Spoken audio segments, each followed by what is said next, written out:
So I wanted, before we get started, to let everyone know that I have a new podcast out, and it's called Meditations. If you like the Meditations segment of this current podcast, you'll like the Meditations podcast. It's nothing but 20 minutes of meditative sounds. And now, on with the podcast. Ladies and gentlemen, welcome to Caesar's Palace for 12 rounds of boxing.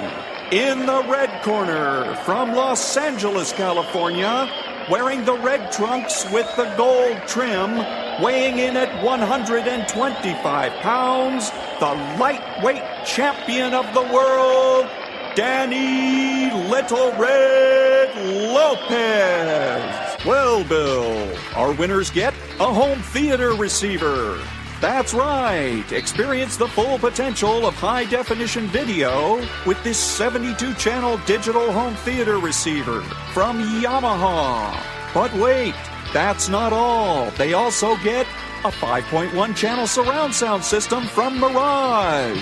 With 5 palm-sized speakers and a compact subwoofer cube, the MX 5.1 brings you huge immersive sound with Mirage's omnipolar technology. All from the Spiegel catalog, Chicago, Illinois, 60609. And they're taking closer order as down the stretch they come. Mr. Hot Stuff has 3 lengths to make up with chocolate candy last. On the rail, take the points behind that gallant son with chocolate candy gaining on the outside. In the lead is Pioneer of the Nile being tackled by chocolate candy. They're neck and neck as they come to the wire. And Pioneer of the Nile holds off chocolate candy and wins the Santa Anita Derby. And now, on your feet, time to greet holder of 14 NBA titles, your home team, your Los Angeles Lakers. Number 3 at 6'8", 5th year out of UCLA, playing forward, Trevor Ariza. Starting at center, number 17 at 7 feet, 4th year out of St. Andrews High School, Andrew Bynum. And at guard, number 24, 6'6", 13th season out of Loyal Marion High School, Kobe Bryant.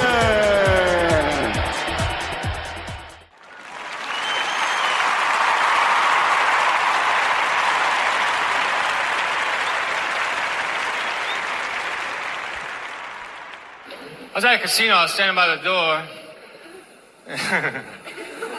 and a security guard came over and said, "You're gonna have to move. You're blocking the fire exit." As though if there was a fire, I wasn't gonna run.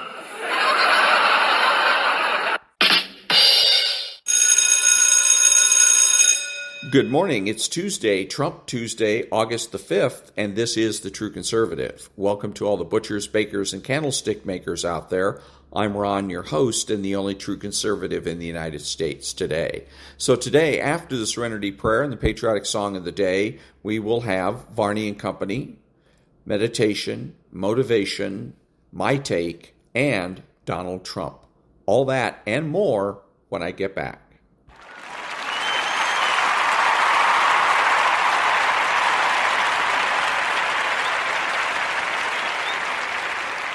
God, grant me the serenity to accept the things I should not change, the courage to change the things I should, and the wisdom to know the difference.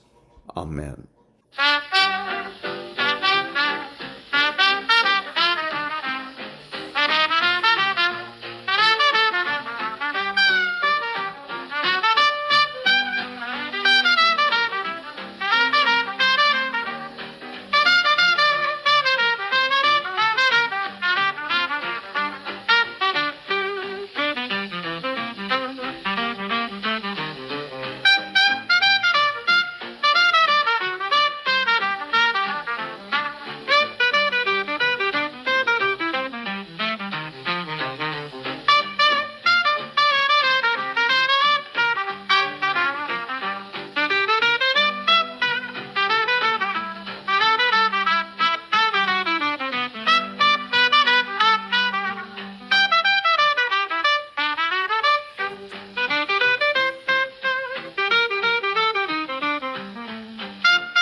Thank you. Now, Varney and Company. Morning, yeah. That is it for all of us. Stuart Varney, take it away. I shall. Good morning, Shell. Good morning, everyone. It was every bit as good as it was supposed to be. Palantir turned in a spectacular financial performance. The CEO, Alex Karp, called the earnings, quote, a once-in-a-generation, truly anomalous quarter, end quote. The stock went up before the report was released, and it's up more in pre-market trading this morning. It's up another, up another $11, 7% higher right now at 172.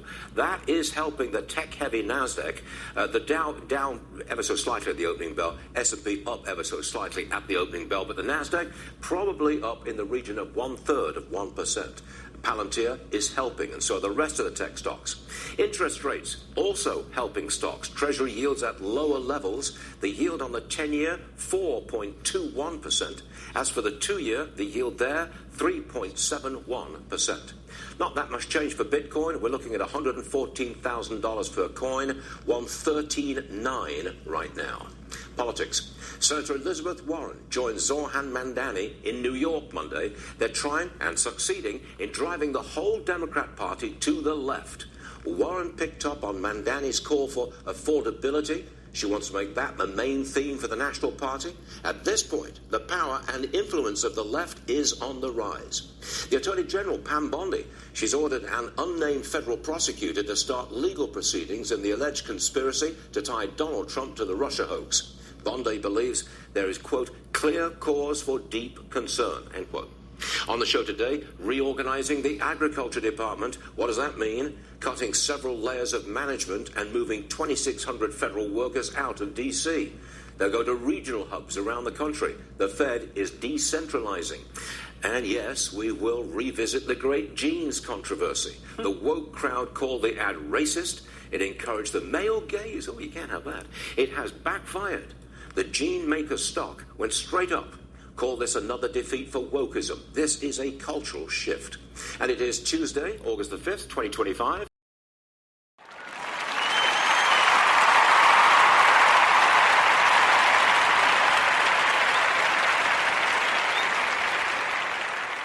Thank you. I'm going to play a little bit of Tucker Carlson from his Instagram profile. He's sitting down interviewing a lady, and I'm going to try and get through the whole thing without gagging.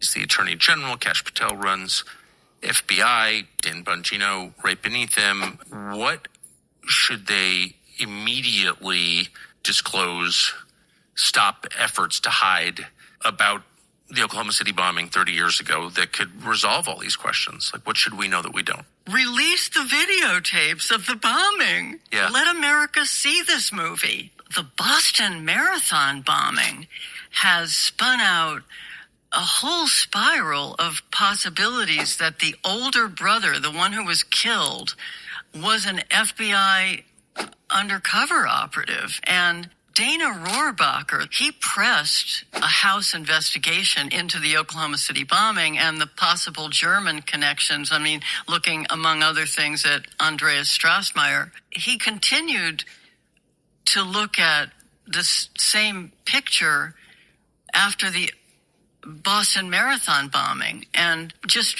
faced stonewalling. Okay, so that was Tucker Carlson. So what she's doing here, and what he does also, because he's become a skeptic. Also, skepticism is the philosophical contradiction that nothing can be known with certainty. The problem is they can't prove anything without the use of knowledge and certainty of knowledge. So that's where the contradiction comes in. When you're dealing with somebody like this, their trick is to try to bait you into proving them wrong. Proving to them, and since you're having to prove to them, they just simply say, I'm not convinced, and they can keep you going. They can string you along for the rest of your life.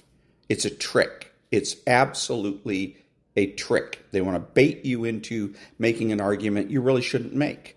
The best way to deal with it is with 3 words. I doubt it. I doubt it. So when she comes out and says, well, release the tapes, you say, I doubt it. I doubt it. I doubt that they have tapes, and even if they have tapes, I doubt that they will be of any significance. Well, there was this whole spiral of information that there's some guy somewhere might have been an FBI agent. I doubt it. Right? See?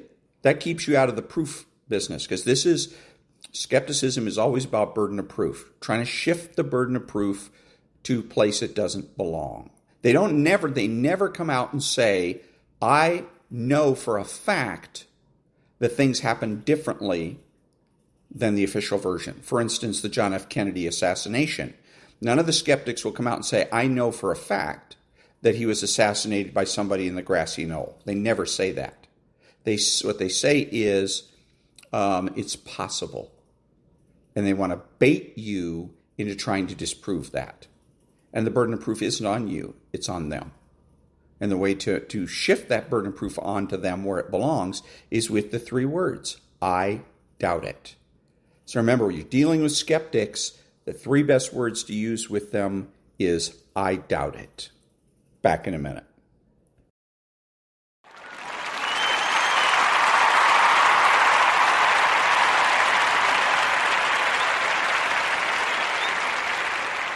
Thank you. So here's a little something from the Instagram account of Donald Trump, President Trump. Breaking news, we've just filed a powerhouse lawsuit against everyone involved in publishing the false, malicious, defamatory, fake news article in the useless rag that it is, the Wall Street Journal. This historic legal action is being brought against the so-called authors of this defamation, the now fully disgraced WSJ, as well as its corporate owners and affiliates, with Rupert Murdoch and Robert Thompson, whatever his role is, at the top of the list. We've proudly held to account ABC and George Slopadopoulos, CBS and 60 Minutes, the fake Pulitzer Prizes, and many others who deal in and push disgusting lies and even fraud to the American people. This lawsuit is filed not only on behalf of your favorite president, me, but also in order to continue standing up for all Americans who will no longer tolerate the abusive wrongdoings of the fake news media. I hope Rupert and his friends are looking forward to the many hours of depositions and testimonies he'll have to provide in this case. Thank you for your great attention to this matter. We will make America great again. So, look forward to a lot, and I'm looking forward to a lot of lawsuits like this against news media types. Normally, celebrities, politicians don't bother to sue the media because of a Supreme Court ruling called New York Times v. Sullivan, which basically gives the news media all the power it has today. It can defame just about anybody, at least anybody that's a public figure. Whether it's politicians or whatnot. It can defame people. It has the license to defame folks. So the Supreme Court has decided they want to take a look at and review New York Times v. Sullivan, and I believe that they want to overturn it. And if they do that, that means that the news agencies no longer have the power that they have today, and they don't like that. They will do anything to keep from having that overturned. So that means that it should be open season. Every political figure, every public person that gets defamed in any way, shape by tabloids or schmabloids or real newspapers or whatever should sue. Go ahead and sue, because you'll get a settlement. They'll pay you to go away because it's cheaper, they figure, in the long run to pay you $150 or $200 million than to have the issue go before the Supreme Court, have it overturned, and have their power taken away. Back in a minute.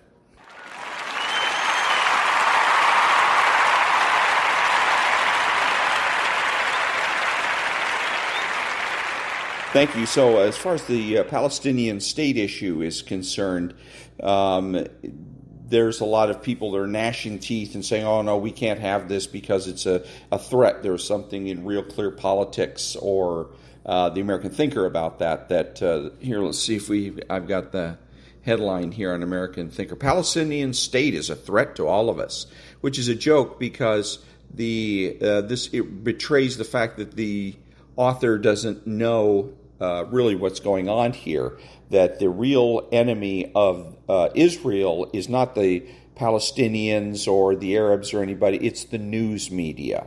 And that's why the Palestinians refuse to form their own government. Hamas won't allow it to happen. They like to remain a fairly loose government, so to speak, because without a state apparatus, then Israel can't declare war. And if they can't declare war, then they can't censor the media. And that's the real enemy of Israel, is the news media. They're the ones that carry the water for Hamas and other agencies in the Middle East, and they know it. And this is what they want. They want the news media to carry their propaganda and their message for them, looking for, of course, the 12th Caliphate and a Islamic uprising, etc. So, again, without an Islamic state, then the news media is not censored, and if they're not censored, then they can go out and act on behalf of Hamas and do so transparently and without fear of prosecution. So that's why it's just not going to happen. Hamas will never accept a state, neither will Hezbollah, and so you can't have a state that you force on people. You can't tell people that don't want to be an organized government, here, this is yours, and you're going to accept it whether you like it or not. Doesn't work.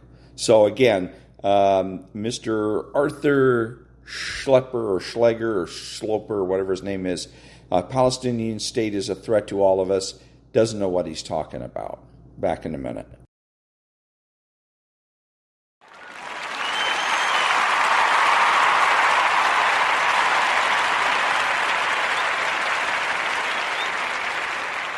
Thank you. Now, a paragraph from an article in USA Today, as a matter of fact, and it's called Alligator Alcatraz Points to Harmful Immigration Policy. And it's an editorial from I believe it's a Florida-based newspaper.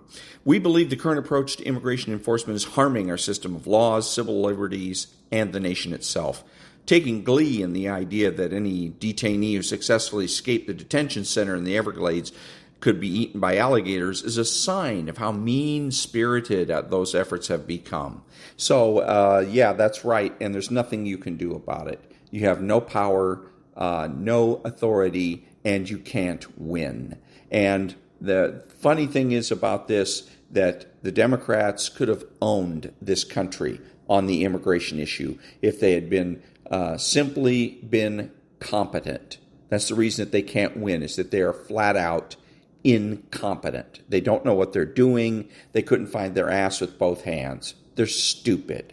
If they had simply, when these immigrants, they let these immigrants in, they immediately give them a job. They give half of them a job with the Forest Service, send them to the West Coast, the other half with FEMA, send them to the East Coast. The Democrats would have been heroes.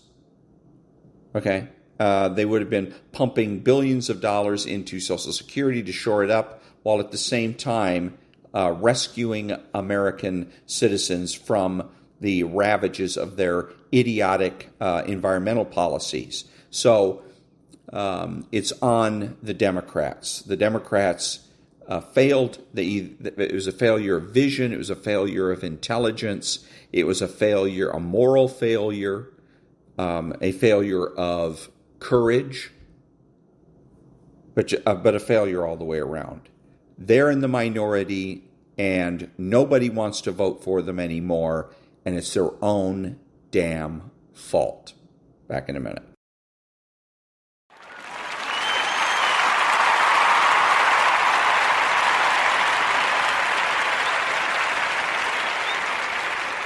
Thank you. Now a little bit of motivation.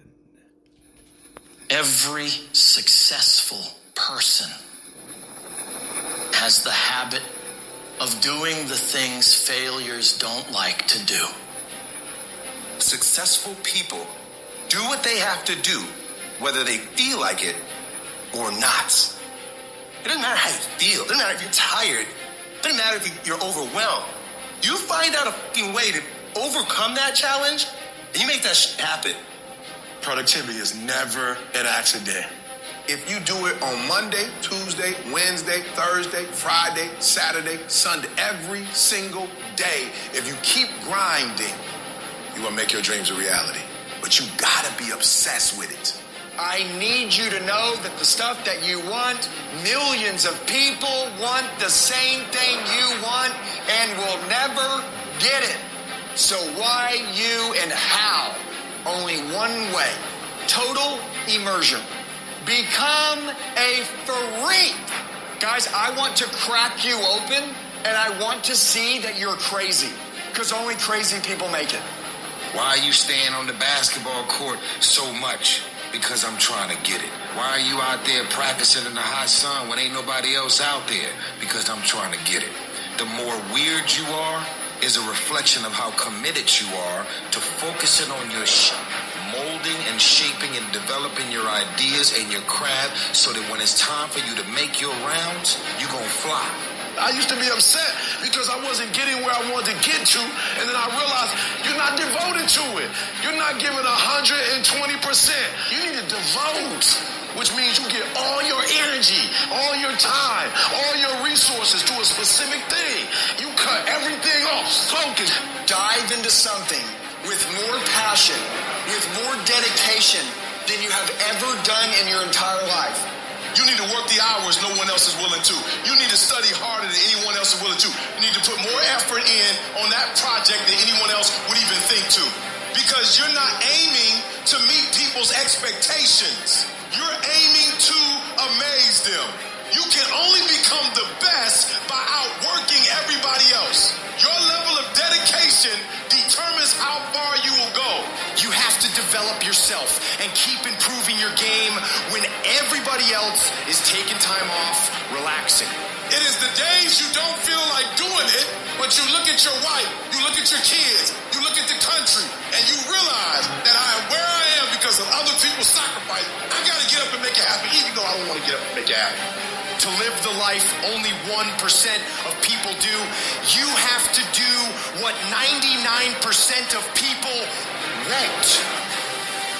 If you don't like where you are right now, turn around and look at what you've done.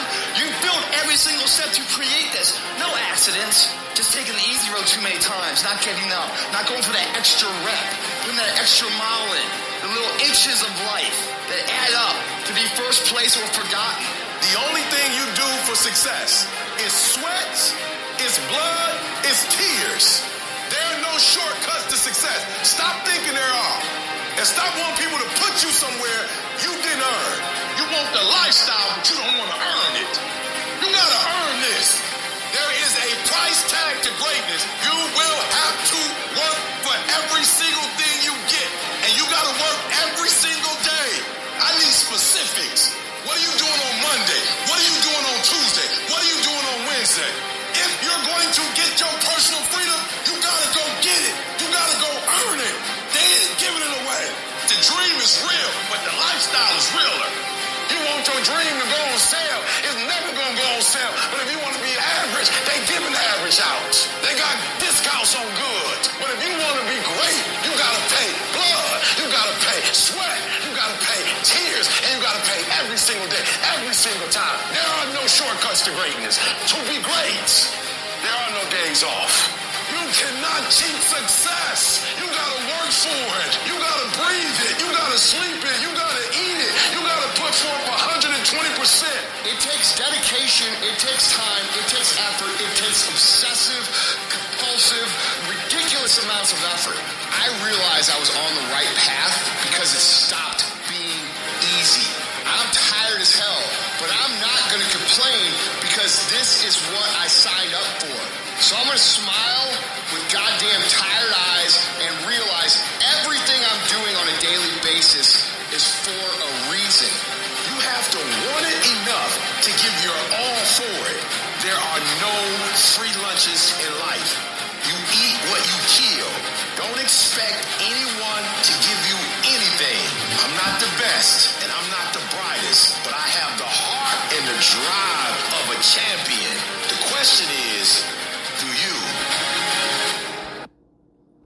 And that was a little bit of motivation. Back in a minute.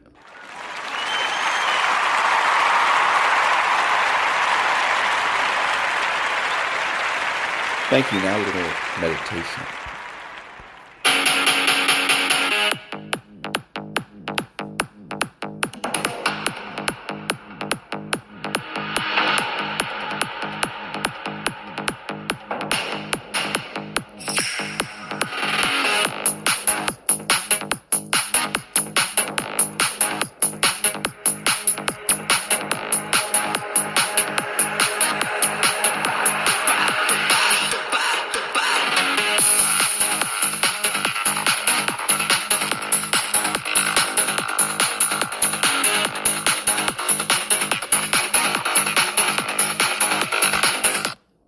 And there you have it, a little meditation. Back in a minute.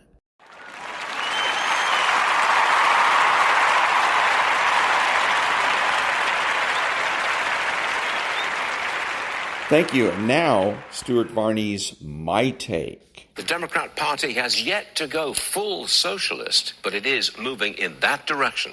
Senator Elizabeth Warren has joined forces with New York socialist mayoral candidate Zoran Mandani. She came to New York City for a joint appearance and promptly jumped on Mandani's bandwagon. Zoran, she said, is on the front lines fighting for families. She grabbed onto his theme of affordability, which she says is the focal point nationwide. She wants to make Mandani's socialism the dominant force in the whole Democrat Party. They must think we're economically illiterate.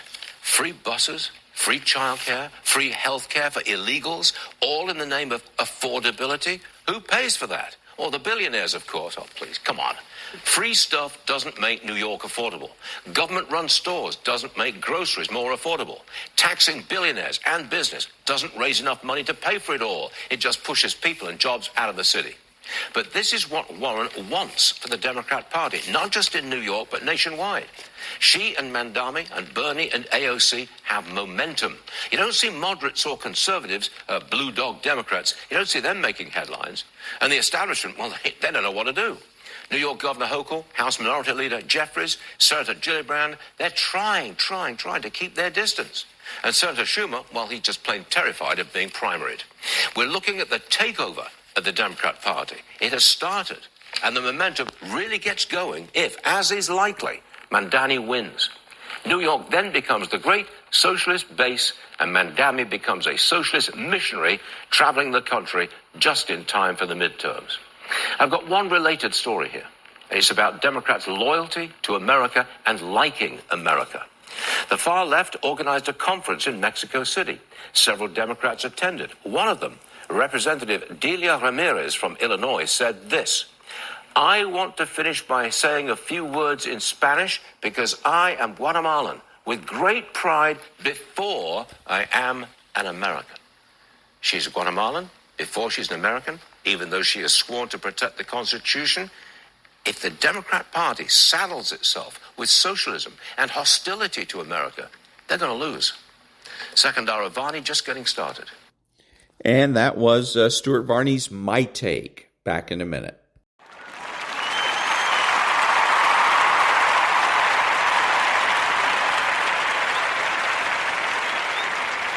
Thank you. And now from a book that's called Good Inside. What's the opposite of understanding? For this argument's sake, it's convincing. Convincing is the attempt to prove a singular reality, to prove that only one thing is true. Convincing is an attempt to be right, and as a result make the other person wrong. It rests on the assumption that there's only one correct viewpoint. And then my question is this supposed to be convincing? Further, convincing has one goal in mind, being right. And here's the unfortunate consequence of being right. The other person feels unseen and unheard, at which point most people become infuriated and combative, because it feels as if the other person does not accept your realness or worth. Feeling unseen and unheard makes connection impossible. Understanding two things are true and convincing one thing is true are diametrically opposed ways of approaching other people, so a powerful first step in any interaction is to notice which mode you're in. When you're in one thing is true mode, you're judgmental of and reactive to someone else's experience because it feels like an assault on your own truth. As a result, you will seek to prove your own point of view, which in turn makes the other person defensive because they need to uphold the realness of their experience. In one thing is true mode, exchanges escalate quickly. Each person thinks they're arguing about the content of the conversation when in fact they're trying to defend that they are a real, worthy person with a real, truthful experience. And again, is this convincing? Back in a minute.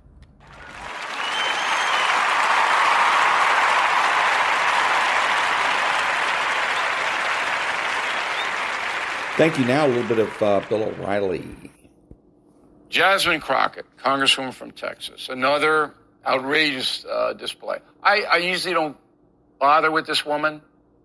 I mean, she's a far out leftist who wants attention, but she said something that really is objectionable. Roll the tape.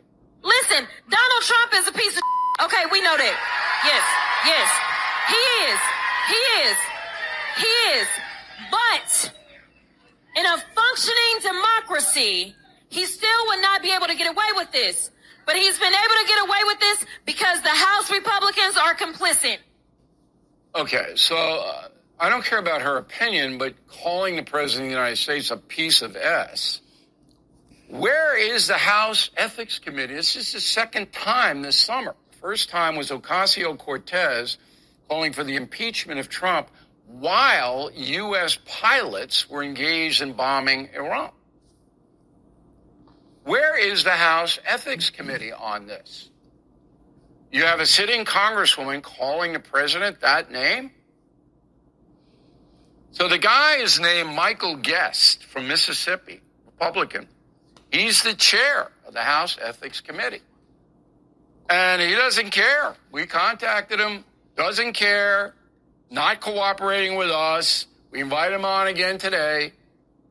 When you have this kind of terrible leadership in the Republican Party, that woman, Crockett, her butt should be right in front of that ethics committee when they come back in September on two, and Ocasio-Cortez as well.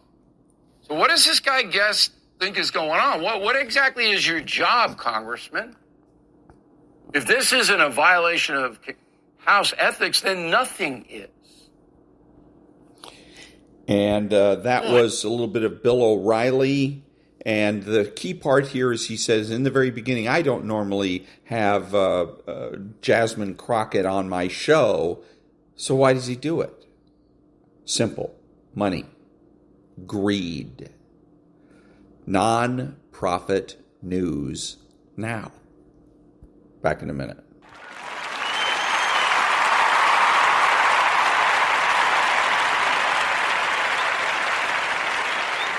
Thank you. And now, what does the phrase, if you're explaining you're losing, mean in debates?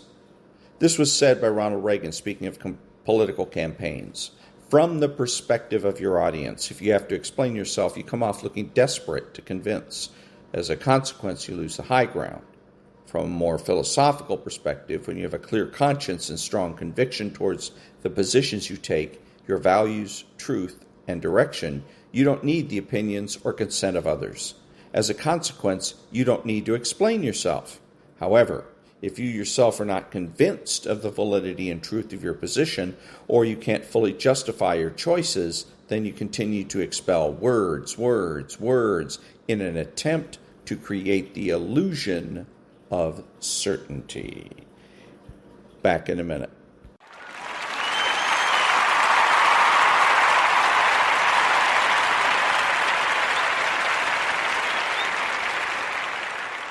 Thank you. Now the preamble to the Declaration of Independence. We hold these truths to be self-evident, that all men are created equal, that they are endowed by their Creator with certain unalienable rights, that among these are life, liberty, and the pursuit of happiness, that to secure these rights, governments are instituted among men, deriving their just powers from the consent of the governed, that whenever any form of government becomes destructive of these ends, it is the right of the people to alter or to abolish it, and to institute new government, laying its foundation on such principles and organizing its powers in such form as to them shall seem most likely to affect their safety and happiness. Back in a minute.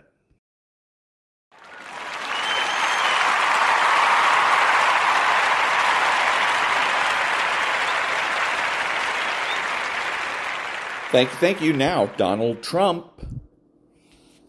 Respects. We're seeing phenomenal numbers in terms of the business we do with other countries and the business we do within our own country. I mean, really phenomenal numbers. We'll be announcing a new statistician sometime over the next 3-4 days. We had no confidence. I mean, the numbers were ridiculous, what she announced. But that was just one negative number. All of the numbers seem to be great.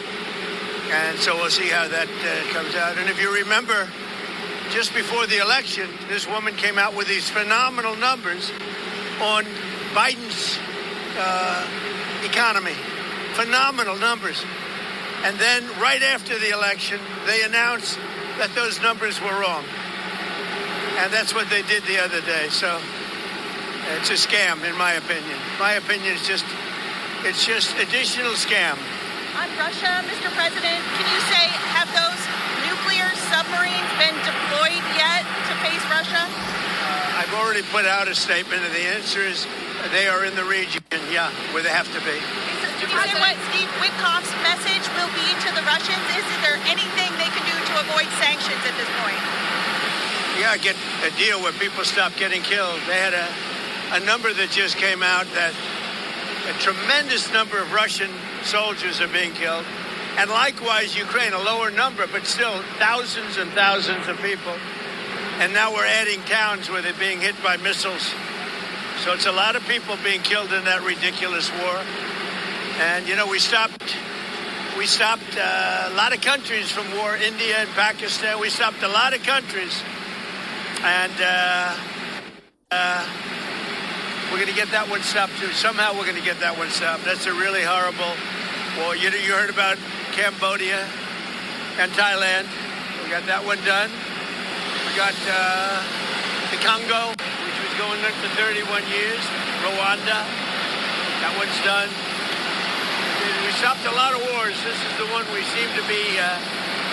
this should be the easiest to stop, and it's not. I mean, Rwanda and Congo were going on 31 years when I got it stopped. 8 million people dead, at least. That's what they have, but I think the number's much higher. And the leaders of each country, Rwanda and the Congo, they were great. They were great, and they wanted it stopped.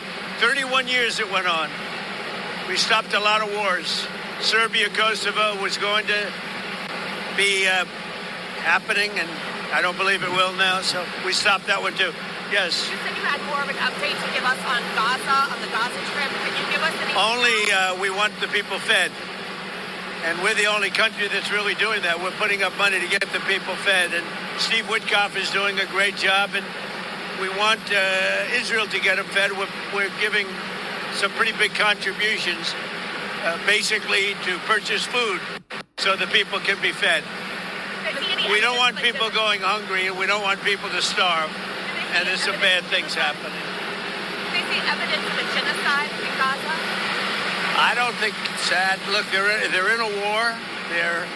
Some horrible things happened on October 7th, as you know. It was a horrible, horrible thing. One of the worst I've ever seen. I've seen a lot of bad things since I'm president in terms of wars and potential wars. I mean, if you look at the one that we just stopped, they had thousands of people being dead already at the border between Thailand and Cambodia. Thousands of people.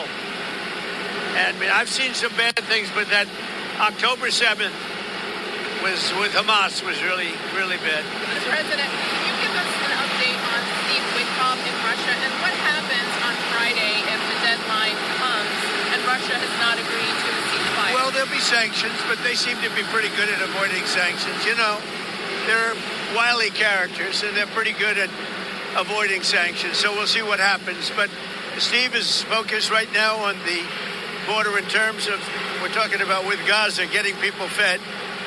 And he may be going, I think next week, Wednesday or Thursday, may be going to Russia. They would like to see him.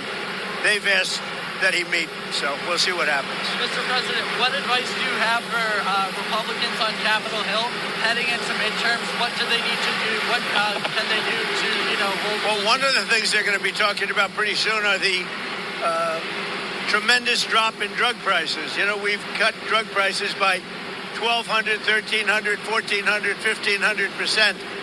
I don't mean 50%. I mean 1,400, 1,500%. Because we're going favored nations. We want the same price as Europe gets. We want the same price as other country gets. And over the years, 25, 30 years ago, it started where they were charging us much more. And I put an end to it, with a letter that you saw last week. So I think that's going to be a point. I don't know how anybody could win an election if they're on the other side of that issue. So we'll be dropping drug prices. It'll start over the next 2 to 3 months by 1,200, 1,300, and even 1,400% and 500%, but not just 50% or 25%, which normally would be a lot, because the rest of the world pays much less for the identical drug, and we're going to be paying the same thing. We're going to have a favored nations. We will pay as low as the lowest nation in the world. And then, Mr. President, I think it just came out $29 billion in July taken in tariff revenue. Could we see a potential rebate here, and what would that look like, and who would qualify? Well, we're going to pay down debt. We have a lot of money coming in, much more money than the country's ever seen, by hundreds of billions of dollars. And there could be a distribution or a dividend to the people of our country. I would say for people that would be middle-income people and lower-income people, we could do a dividend. But one of the things we're going to be doing is reducing debt. But we have hundreds of billions of dollars pouring into our country now. We should have done this many years ago. And I did it in my first term with China. We didn't get to the rest because COVID hit. And you couldn't really go to France and Spain and Italy and say, let's start talking about some tariffs. But China was paying us hundreds of billions of dollars in tariffs, and we did it then. And then Biden screwed it all up. He screwed everything he touched. He screwed up. So, thank you. Will you endorse Winsome Earl Sears in the Virginia governor's race? Yeah, I would. I think probably she's got a tough race. She shouldn't have, but because the candidate she's running against is not very good. But I think she's got a tough race. But I would, yeah. When will you swear in Jeanine Pirro to be the I will happily swear in Jeanine Pirro, who's going to be fantastic at what she does in D.C. Over the next very short period of time. I think she's going to be fantastic. Don't forget, Jeanine Pirro was a great judge and a great prosecutor.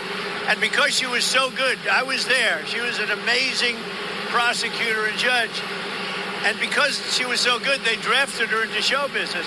And she did fantastic. The Five was the #1 show, et cetera, et cetera. Jeanine Pirro was also really good at that. But her real love is exactly what she's doing. And that's what made her such a success in show business. So Jeanine Pirro is going to be amazing. And I'll swear her in as soon as we can swear her in. We need her. She's going to be amazing. Mr. President, are you happy with how the Rose Garden turned out? And will you have some kind of event for the Rose Garden? Are you happy with how it turned out? Yeah, we're getting great reviews of the Rose Garden, and we had to do it. As an example, when we had a press conference, you'd sink it. It would take 3, 4, 5 days for it to dry out, and we couldn't use it for really the intended purpose. So whether they had events or they had news conferences, we couldn't use it. And it's a beautiful white stone, and it's a stone that's the same color as the White House itself.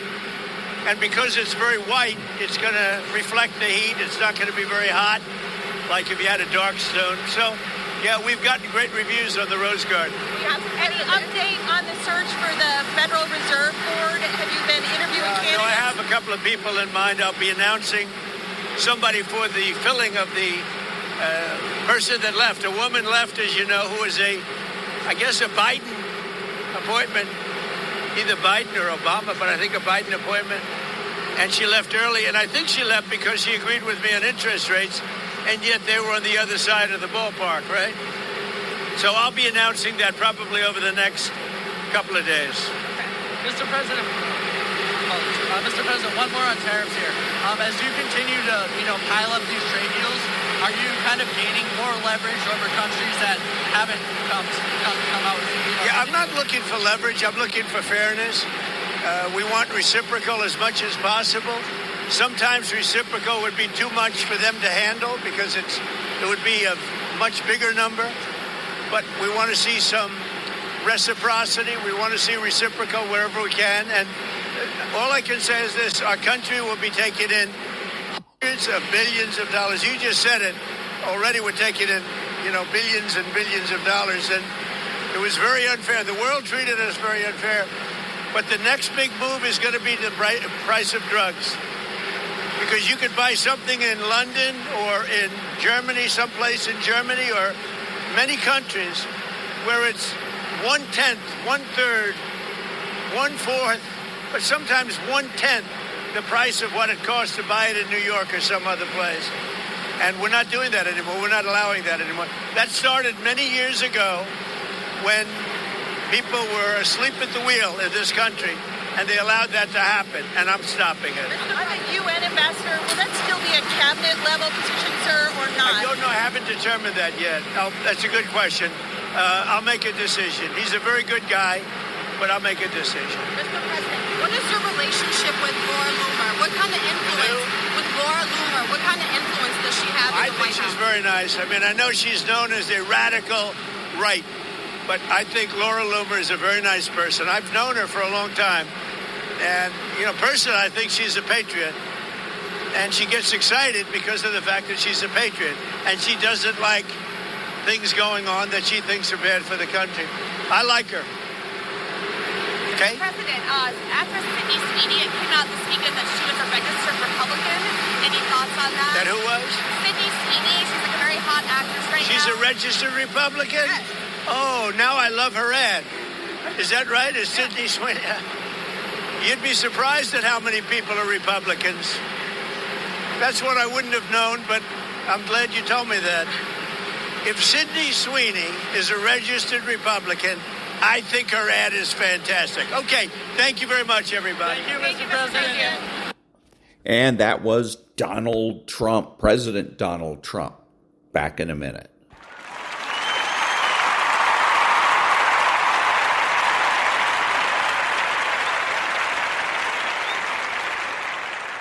Thank you. This is Ron, your host and the only true conservative in the United States. Today, bidding adios to all the butchers, bakers, and candlestick makers out there and reminding you that atheism doesn't exist.